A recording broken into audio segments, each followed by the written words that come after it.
Hello viewers, இன்னைக்கு நம்ம பார்க்க போறது ஒன் பீஸ் எபிசோட் 984 பார்ட் 1.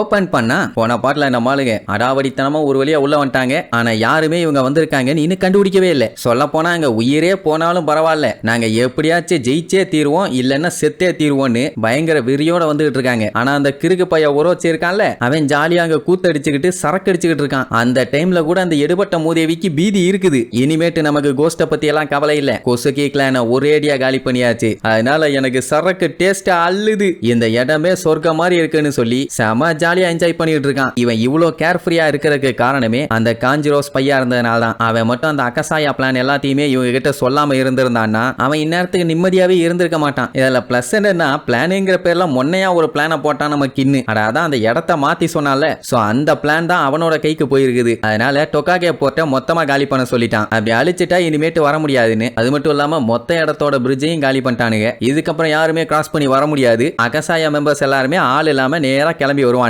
அசால்ட்டா செத்துருவானுங்க. அவ்வளவுதான், முடிஞ்சு போச்சு. இனி இத பத்தி கவலை பண்ணணும்னு அவசியமே இல்லையே. சரி, இதெல்லாம் ஓகே. அவன் ஆளுகன்னு சொல்லிட்டு ஒரு 4000 பேர் சேர்த்தான்ல, அவங்கள எதுவுமே இவன் பண்ணலையே, அப்ப அவங்களால பஞ்சாயத்து வராதான்னு நீங்க கேட்கலாம். ஆக்சுவலா தலை இல்லன்னா வாளுன்னு ஒண்ணு ஆட்டம் இருக்கவே இருக்காது. இவனுக்கு தான் மெயின் ஆளுங்க. இவங்களை காலி பண்ணிட்டாலே அந்த 4000 பேர்த்தையும் இன்னொரு நாள் கூட புடிச்சு வச்சு செய்யு செஞ்சு செதுக்கிடலாம். அப்படித்தான் ஒரு பிளான போட்டுட்டு ஜாலியா இங்க வந்து என்ஜாய் பண்றான். எப்பவுமே நம்ம ஒரு பிளான் பண்றோம்னா அந்த பிளான் சக்சஸ் ஆகுதான்னு கடைசி வரைக்கும் இருந்து பார்த்துட்டு சக்சஸ் ஆயிடுச்சுன்னா மட்டும்தான் அடுத்த ஸ்டெப்பை நம்ம எடுத்து வைக்கணும். இல்ல கேர்ஃப்ரீயா இருக்கணும். அதை விட்டுட்டு பிளான் நான் போட்டுட்டேன், நான் போட்டாலே சக்சஸ் தான் சொல்லி ஓவர் கான்பிடென்ட்ல இருந்தா இதான் நிலைமை. இப்போ எந்த ஒரு பிரச்சனையும் இல்லாம அவங்க டைரக்டா ஒனிகஷிமா வரைக்கும் வந்து சேர்ந்துட்டாங்க. இதுல வேற எல்லாம் அவங்க ஆளுங்க மாதிரியே ஃபுல்லா கெட்டப்பையும் மாத்திட்டாங்க. இனி அந்த கூட்டத்துக்குள்ள போய் கலந்துட்டாங்கன்னா கண்டுபிடிக்கிறது ரொம்ப ரொம்ப கஷ்டம். யார் அவங்க ஆளுங்க யாரு நம்ம ஆளுங்கன்னு கூட தெரியாது. அப்போ சாம்ராய்ஸ் எல்லாத்துக்குமே ஓடனை கடைசியா கொன்னது, டோக்கிய கொன்னதுன்னு எல்லா விஷயமும் ஞாபகத்துக்கு வரும். அதை யோசிச்சு பார்த்துட்டு வெறியாயி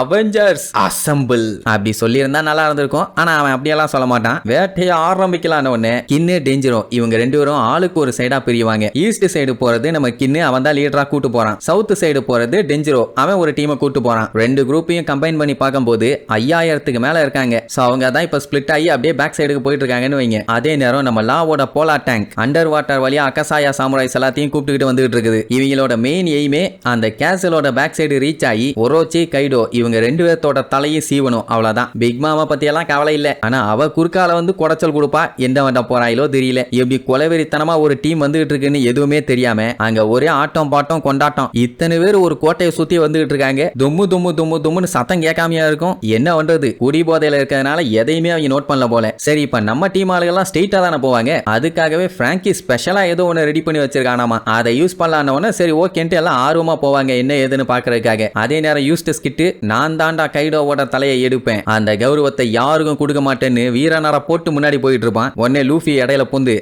என்ன ஓ இஷ்டத்துக்கு போயிட்டு இருக்க, என்னோட பிளான ஃபாலோ பண்ண மாட்டேன் ஓயால அப்படின்ட்டு அவனை பிடிச்சி திட்டிகிட்டே போவான். அவன் என்னடானா எனக்கு எந்த சாம்ராய பத்தியும் கவலையே கிடையாது, என் வழி முழைத்து வழி நான் தாண்டா முடிவு பண்ணுவேன்பான். இப்படி போனா செவுத்துல முட்டி மல்கோஸ் மண்டையாயிரண்டா மாங்கா மண்டையாம்பான். உடனே ரெண்டு பேத்துக்கு முட்டிக்கும். ஏன்னா யூஸ்டஸ் கிட்டு ஒன்னு இவங்க கூட ஜாயின் பண்ணி எல்லாம் சண்டைக்கு வரல. என்ன இருந்தாலும் இவங்க இருந்தாலும் இல்லாட்டியும் அவன் சண்டைக்கு தான் போறான். அதனால தேவையில்லாம எங்க வழியில வராத, என்ன பண்ணும் ஏது பண்ணுன்னு எங்களுக்கு தெரியும்ட்டு வண்டியா திட்டிட்டு போவான். லூஃபிக்கு கடுப்பாயிரும். என்ன முட்டாத்தனமா பண்ணிட்டு இருக்கான் முட்டா பையன்னு. ஏன்னா இவன் ஏதாச்சும் போய் எசக பொசக பண்ணி கடைசியில இவங்க பிளான் எல்லாமே ஊத்திக்கிச்சுன்னா அதனால நான் போய் ஸ்டாப் பண்ண போறேன்பான். ஜிம்பை வேண்டாம்பான். பட் ஜோரோ அவங்கள ஸ்டாப் பண்ணி தான் ஆகணும்பான். ஏன்னா இவங்களால மொத்த நிலைமையும் மோசமா போயிடும். அதனால நானே போய் அவங்கள ஸ்டாப் பண்றேன்னு ரெண்டு பேரும் ஸ்டாப் பண்ண போவானுங்க. ஜிம்பைக்கு என்ன பண்றதுன்னு தெரியல. அதே நேரம் சப்மரீன்ல போயிட்டு இருக்க ஒக்கிக்கு லூஃபியை நினைச்சு கவலைப்படுவான். ஏன்னா லா எல்லாத்தையுமே கரெக்டா ப்ரெடிக்ட் பண்றான். அதனால தான் கேசலுக்கு இந்த மாதிரி ஒரு வழியை சூஸ் பண்ணி பெர்ஃபெக்ட்டா போயிட்டு இருக்கான்னு வைங்க. ஆனா நம்ம லூஃபியும் யூஸ்டஸ் கிட்டும் இவங்க என்ன பிளான் பண்ணாலும் அதை கேட்க மாட்டாங்கன்னு வேற சொன்னான். ஆப்வியஸ்லி அவனுக்கு கேட்க மாட்டானுங்க. ரெண்டு பேரும் ஒன்னா நம்பர் முட்டா பயிலுங்க. நீங்க காதுக்குள்ள மருந்தை திணிச்சு விளக்கண்ணையை ஊத்தி விட்டு கம்பி வச்சு குத்துன்னு குத்தி கொளுத்தி விட்டாலும் அவனுக்கு ஃப்ரெண்ட் ஒரு வழியா தான் போவானுங்க.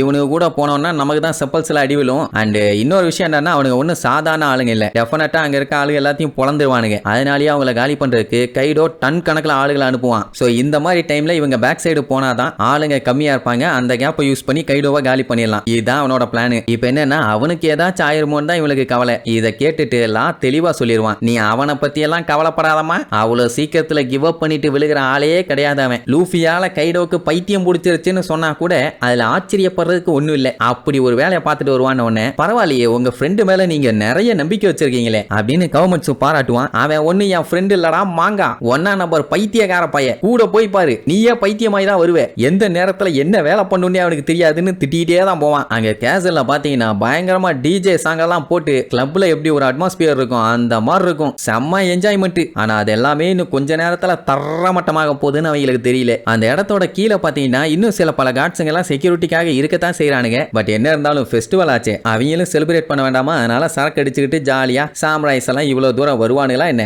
எப்படியும் வழியிலேயே பாடகட்டி அவங்களை அனுப்பியிருப்பாங்க, சோ நம்ம கூலா இருக்கலாம் அப்படின்னு இவங்க பேசிட்டு இருக்கும் போதே ஒருத்தன் வருவான். இவன் அக்கசாயா மெம்பர்ல ஒரு ஆளாச்சேன்னு சொல்லும் போதே ஒரே போடு அவனுக்கு காலி, வேற யாரும் இல்ல காஞ்சிரோ தான். மொமனசுகேவை கட்டி இழுத்துட்டு வருவான். இப்ப இந்த கிட்னா நாயி மொமனசுகேவை கிட்னாப் பண்ணிட்டு ஒரோச்சியை பாக்குறதுக்காக தான் இப்படி சீக்ரெட் ரூட் வழியா வந்துகிட்டு இருக்கான். இப்போதைக்கு இவன் வந்து சாம்ராயோட ஆள் தான், அந்த ஒரோச்சி சொன்னா மட்டும் தான் தெரியும், அதனால ஒவ்வொருத்தையும் போய் ப்ரூவ் பண்ணிட்டு இருக்க முடியாதுல்ல, அதனால தான் கண்ணுல படுறவங்க எல்லாத்தையும் காலி பண்ணிட்டு சீக்கிரட்டா ஒரோச்சியை பார்க்க போயிட்டு இருக்கான். இப்ப பஞ்சாயத்து என்னன்னா ஒரோச்சியை பாக்குறதுக்கு எந்த வழியா போகணும்னு தெரியல, ஏகப்பட்ட ரூட் போகுது, அதனால தான் லூசு மாதிரி அங்க எங்க நான் பாட்டுக்கு சுத்திட்டு இருக்கான். இப்ப தெரியுதா ஏன் மேட்ரு இன்னுமே அங்க போய் சேரலன்னு, இந்த லூசு பைய வழி தெரியாம அங்க எங்கன்னு சுத்திட்டு இருக்கான். பேசாம அங்க இருக்க காட ஒருத்தனை பிடிச்சி சிவனிலேயே 4 போடு போட்டு எந்த வழியா போகணும்னு கேட்டா அவனே சொல்லியிருக்க போறான். அதை விட்டுட்டு லூசு மாதிரி புலம்பிட்டு இருப்பான், எப்படியாச்சும் கின்னு மத்தவங்களும் வர்றாங்கன்னு போய் சொல்லி ஆகணுமேன்னு. எனக்கு தெரிஞ்சு அவன் சொல்லும் போது எப்படி தெரியுமா இருக்கும், வல்லவராயன் படையெடுத்து வருகிறானாம், எப்போது வேணாலும் வரலாம் பண்ணாமா, சிவனிலேயே 4 அடி விழும் பாருங்க. அப்ப அந்த மொமனசுக்கு என்ன பண்ணுவான், அவன் அடிச்சு போட்டானே 2 காட்ஸுங்க, அவங்களோட கத்தி அங்க பாப்பான், இது போதுமே இந்த கிறுக்கு பையிட்ட இருந்து எஸ்கேப் ஆக. அதனால நைஸா அதை எப்படி ஆட்டைய போலான்னு யோசிச்சுட்டு இருப்பான். அந்த லூசு பையன் அதை கண்டுக்காம அங்க புலம்பிட்டு இருப்பான். இங்க லூஃபி